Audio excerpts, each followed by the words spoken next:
Hey there, welcome to today's video where we're going to tackle an interesting problem that some of you might have encountered in your networking adventures. The problem at hand revolves around setting up a local network where you can access sites by simply typing something like HTTPS, some service, in your web browser. It's a cool setup to have in your home, and it can definitely be a fun and educational project to undertake.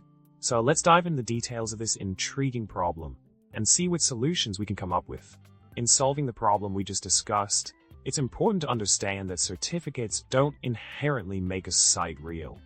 The real foundation lies in the DNS system, which maps domain names to IP addresses. When your browser connects to a site using HTTPS, the certificate comes into play to verify that the server is authorized to act under that specific domain name.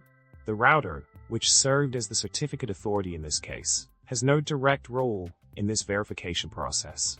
The certificate itself contains the necessary information for validation, and the browser independently verifies the signatures up to the root CA.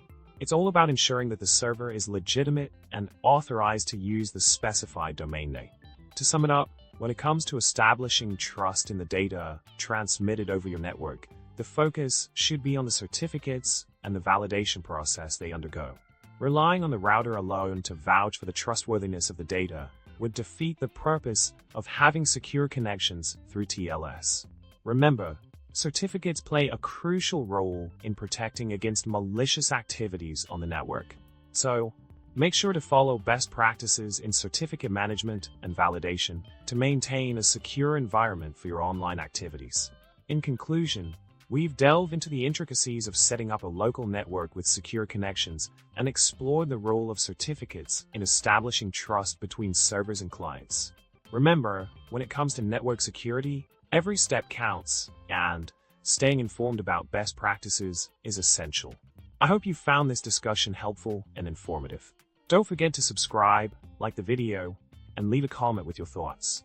Until next time, stay curious and keep exploring the fascinating world of networking.